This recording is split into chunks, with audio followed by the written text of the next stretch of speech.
Hello friends, आज ये era जो महाकल्प है, जो इसके पहले 2 पार्ट हो चुका है, इसके आज ये आखिरी पार्ट है। इसके पहले हम 3 युग तक हो गया था, 3 युग तक बता चुके थे। जो आखिरी था इसमें नवजीवी महाकल्प जो हुआ था, वो नवजीवी महाकल्प जिसको हम सेनोजोइक एरा बोलते हैं। इसमें कौन सा युग चल रहा था? 3rd युग चल रहा था। इसमें पीरियड कितने थे? इसमें कल्प कितने थे? इसमें कल्प 5 थे। ये यहाँ तक हो चुका था। इसमें कौन कौन से हुए थे? इसमें कौन कौन से हुए थे? इसमें एलियोफिन कल्प हुआ था, पेलियोफिन कल्प हुआ था, इयोसिन कल्प हुआ था, और तीसरा ओलिगोसिन कल्प हुआ था, और चौथा मायोसिन कल्प हुआ था। और जो इसका जो 5वां कल्प था, जो ये 4 तक हो गया था, और जो इसका 5वां कल्प था, इसका ये 5वां कल्प पीरियड बचा हुआ है। तो आज ये इसको देखेंगे। अब ये 5वां कल्प जो था प्लायोसीन कल्प। कौन सा कल्प? प्लायोसीन कल्प। प्लायोसीन कल्प में प्लायोसीन कल्प इसमें भी वलित पर्वत का निर्माण हुआ था। प्लायोसीन कल्प में इसमें भी वलित पर्वत का निर्माण हुआ था। वलित पर्वत में कौन से पर्वत की उत्पत्ति हुई थी? जिससे एक शिवालिक हिमालय का निर्माण हुआ था। इससे शिवालिक हिमालय का निर्माण हुआ था। सबसे पहले जो निर्माण हुआ था, जो हिमालय से पहले जिसका निर्माण हुआ था, वो ट्रांस हिमालय तक जो हिमालय जो है, हिमालय से पहले ट्रांस हिमालय का निर्माण हो चुका था। फिर इसके बाद तो बृहद हिमालय हुआ, फिर इसके बाद मध्य हिमालय हुआ, फिर इसके बाद चौथा जो शिवालिक हिमालय, जो इसकी उत्पत्ति कब हुई थी? प्लायोसीन कल्प में हुई थी। किसमें हुई थी? नवजीवी महाकल्प में, तीसरे युग में प्लायोसीन पीरियड कल्प में हुआ था शिवालिक हिमालय का निर्माण। और इसी प्लायोसीन कल्प में 4 सागरों का निर्माण हुआ था। इसी प्लायोसीन कल्प में 4 सागरों का निर्माण हुआ था। जो पहला सागर था अरब सागर था, दूसरा काला सागर था, तीसरा कैस्पियन सागर था, और चौथा जो था उत्तर सागर था। इन चारों सागर का निर्माण कब हुआ था? प्लायोसीन कल्प में। युग कौन सा था? तीसरा युग था। और कौन से एरा में हुआ था? नवजीवी एरा में हुआ था, जिसको हम नवजीवी महाकल्प बोलते हैं, इंग्लिश में सेनोजोइक एरा बोलते हैं। ठीक। अब ये जो आखिरी जो एरा है, कौन सा?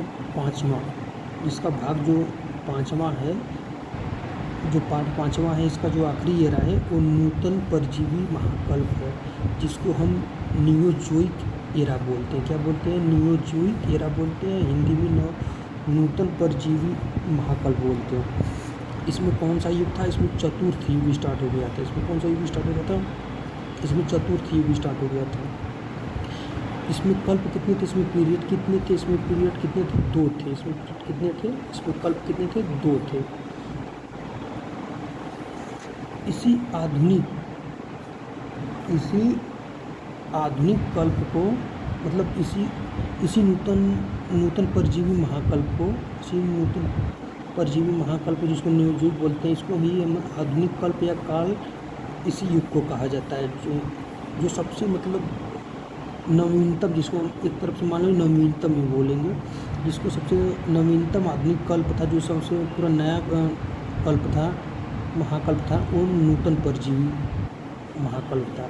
इसको हम आधुनिक कल्प काल इसे युग को कहा जाता है। आधुनिक काल इसी युग को कहा जाता है।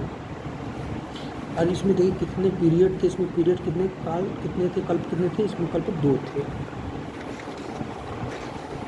2 कल्प में कौन से थे? एक प्लेस्टीन कल्प था। एक कौन सा कल्प था? प्लेस्टीन कल्प था। और दूसरा होलोसीन कल्प था। दूसरा कौन सा था? होलोसीन कल्प था। पहला कौन सा था? प्लेस्टीन कल्प। ठीक। अब इस कल्प में क्या हुआ कि इस कल्प को बर्फबारी का युग कहा जाता है। इस कल्प को बर्फबारी का युग कहा जाता है। जैसे कि प्लेस्टोन कल्प में इसमें बर्फ़ की जो मात्रा, जो बर्फ़बारी होने मतलब की उत्पत्ति, जो बढ़ोतरी थी वो बहुत ही ज़्यादा मात्रा में बढ़ने लगी, जिसको हम बर्फ़बारी का युग भी कहा जाता है।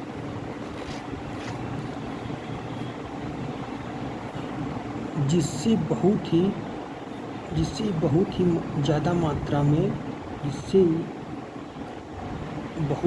मात्रा में बर्फ़ का जमना होता चला गया, जिससे कि बहुत सारे जीव जंतु जो थे दब गए और इसी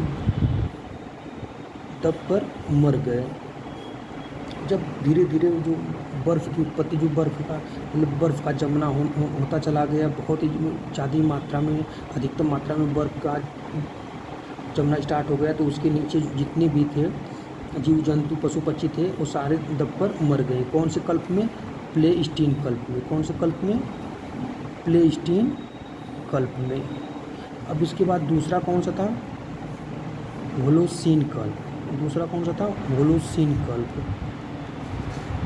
इस युग में मतलब इस युग को जलवायु जो था वो साधारण या मतलब नॉर्मल होने लगा धीरे धीरे।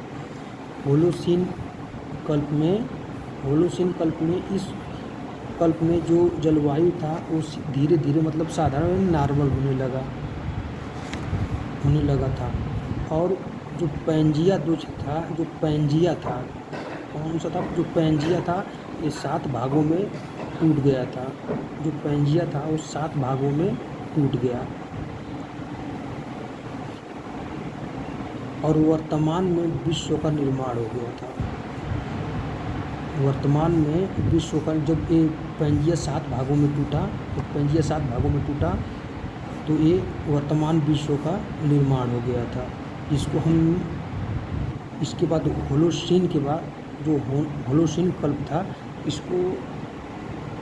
इस नूतन जो कल्प था इसको हम कौन सा मतलब आधुनिक, ये जो नूतन परजीवी महाकल्प था इसको आधुनिक कल्प का काल कहा जाता है। नवीनतम नूतन परजीवी काल कहा जाता है इसको। इसी के बाद ये जब पैंजिया 7 भागों में टूटा तो वर्तमान विश्व का निर्माण हो गया। फिर इसके बाद जो वर्ष था इस युग के बाद शुरू होने लगा, मतलब शुरू हो गया था। ईयर्स इसी युग के बाद शुरू होने लगा।